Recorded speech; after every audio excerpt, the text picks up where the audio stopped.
Locked on target.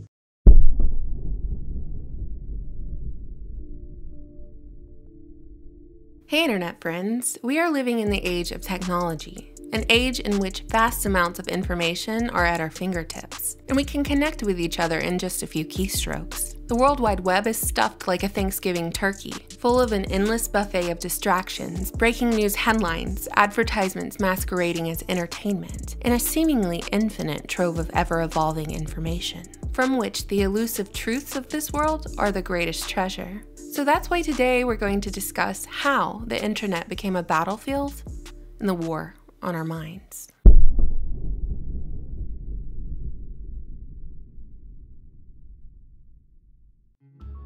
The father of psychoanalysis was born in the Austrian Empire in 1856 to Eastern European Jewish parents. It was in Vienna that Sigmund Freud researched and experimented on the human mind, concluding that man was the most ferocious animal in existence. And tucked inside the minds of all of these animals were primitive sexual and aggressive forces. Forces that had the power to unleash widespread chaos, and even the potential to topple governments. While Freud warned that governments had set loose these dangerous forces with World War I, Freud's American nephew, Edward Bernays, had been employed to keep the war drums beating. President Woodrow Wilson needed Americans to get on board with the war machine, and he turned to propagandists to do just that. To convince Americans to join the fight under the guise of spreading democracy across all of Europe, so that a hopeful future might unfold, one where individuals across the world could experience good old American freedom. But Bernays wasn't too keen on the propagandist title.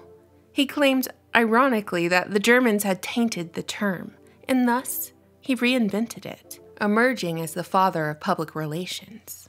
You see, Bernays had witnessed firsthand how powerful propaganda was at promoting war. So for his next act, Bernays decided to use public relations, to promote peace. How, you might ask, did Bernays execute such a noble deed? Well, his uncle, who, by the way, hated humans, especially Americans, had some interesting ideas on human nature, and Bernays decided it was time to weaponize those ideas. For peace, of course.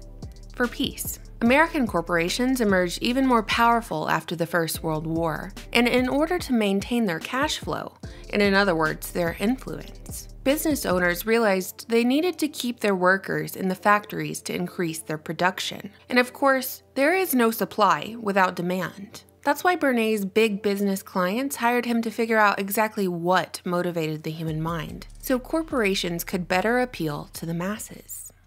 The year was 1928 when the president of the American Tobacco Company looked to Bernays to increase sales, providing Bernays with an opportunity to conduct an experiment of sorts. This was a time when women smoking in public was stigmatized, but both Bernays and his client knew an untapped market when they saw one.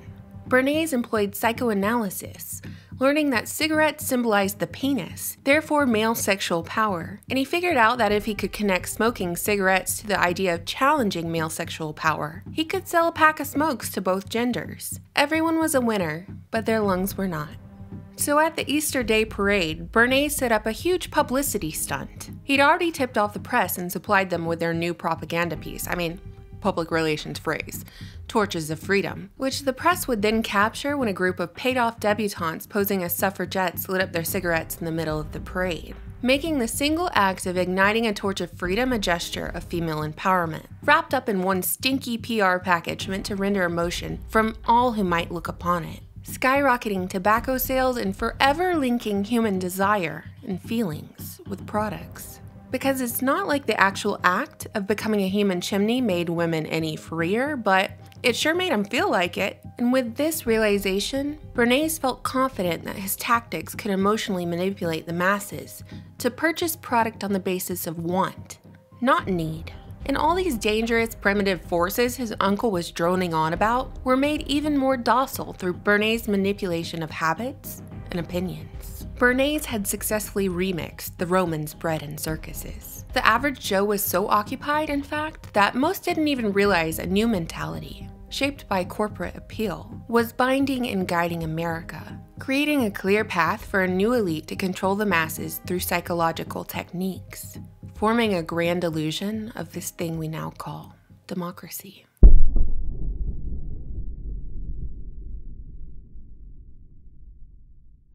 Though traditional warfare had ended with World War II, the psychological warfare of an unseen enemy was just getting started. The masses were led to believe the world's boogeyman had been defeated, and that a global government organization, the United Nations, had been established to ensure peace and security in the aftermath of all the horror. Post-war United States was as strong as ever, with its workforce fueled by the American dream, at the center of which was family. But out of the rubble and ruin of battle rose a subversive force, one of many names and faces.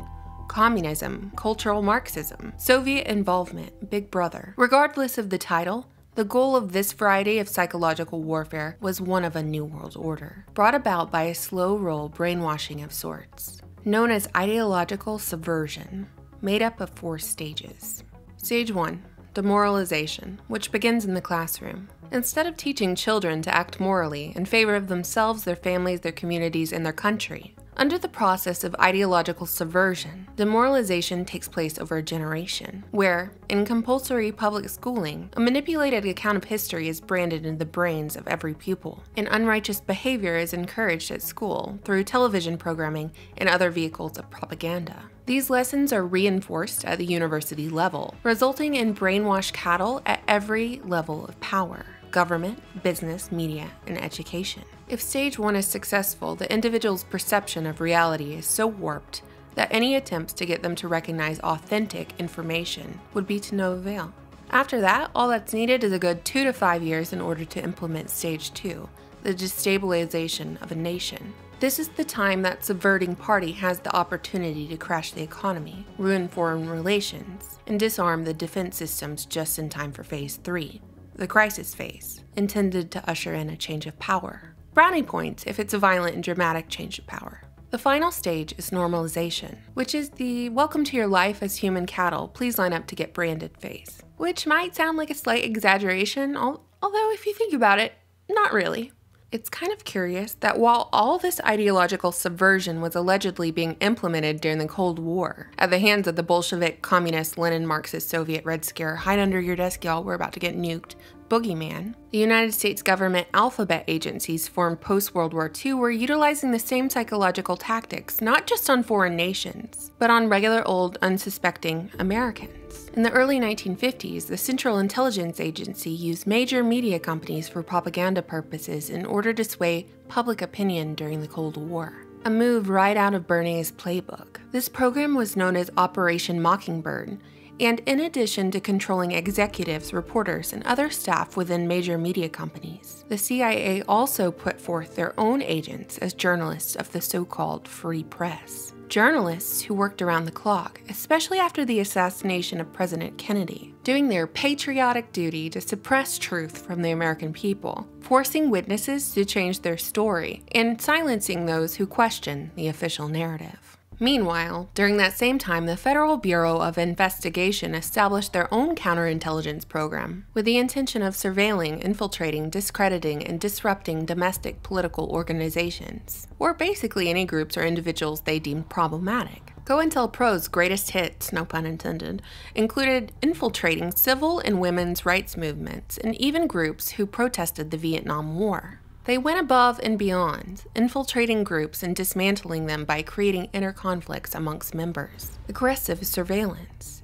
character attacks published by the Mockingbird media, and if all that didn't work, the FBI would attempt to break up marriages and push an individual to suicide. Both the FBI's COINTELPRO and the CIA's Operation Mockingbird were reportedly terminated in the 1970s, but the manipulation of the masses certainly didn't end with these programs.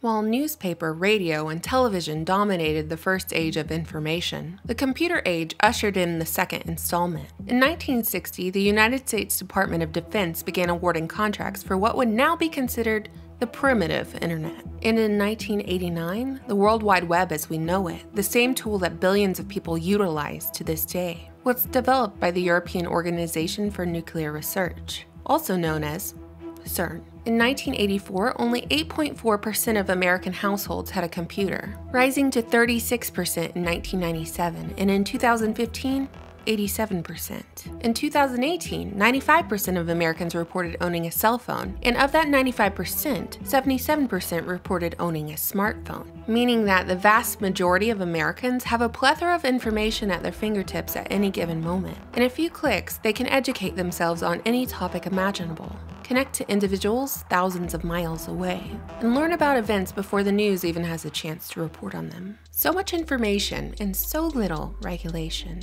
That's what Harvard law professor and President Obama's administrator of the White House Office of Information was probably thinking nearly a decade ago when he started publishing his tactics to control the flow of information online. In an academic paper he wrote in 2008, Cass Sunstein managed to marry elements of Edward Bernays' manipulation of the masses with a touch of Operation Mockingbird and a dash of COINTELPRO tactics in order to counter information online that he suggested was a threat to the United States government. Sunstein defined conspiracy theories as an effort to explain some event or practice by references to the machinations of powerful people who attempt to conceal the role, at least until their aims are accomplished. While Sunstein admitted that some conspiracy theories are true, making them just conspiracies, like Project MKUltra, Watergate, Operation Northwoods, and the Bush administration illegally spying on US citizens after 9/11, he still advocated his policy for silencing conspiracy theorists, saying that governments should engage in the cognitive infiltration of the groups that produce conspiracy theories.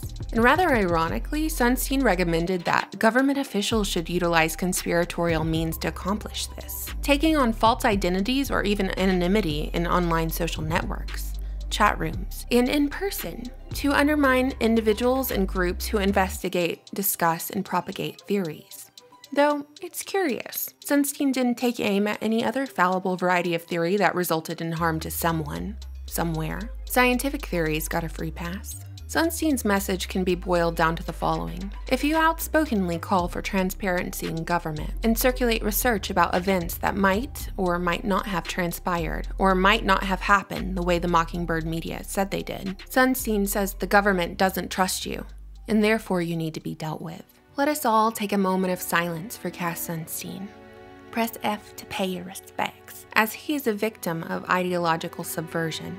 Or at least we hope so, because his treasonous and despicable behavior is otherwise inexcusable.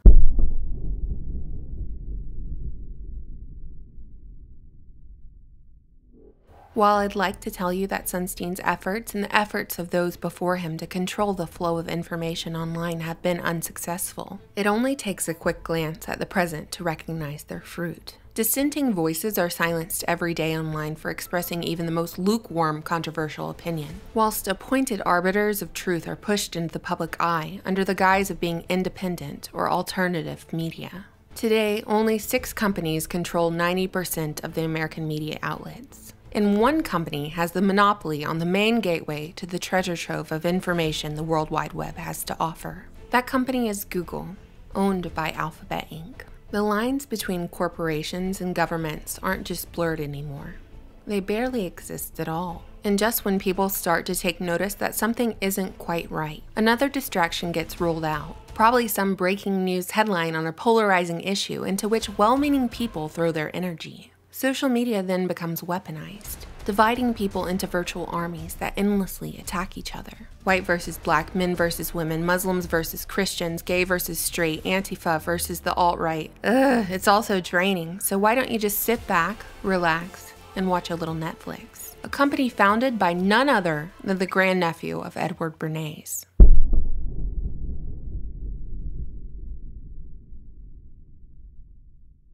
And that is how the internet became a battlefield in the war on our minds. Thank you so much for watching, internet friends. You know I always look forward to your comments. Thank you so much for subscribing and supporting my channel on Patreon. Bye!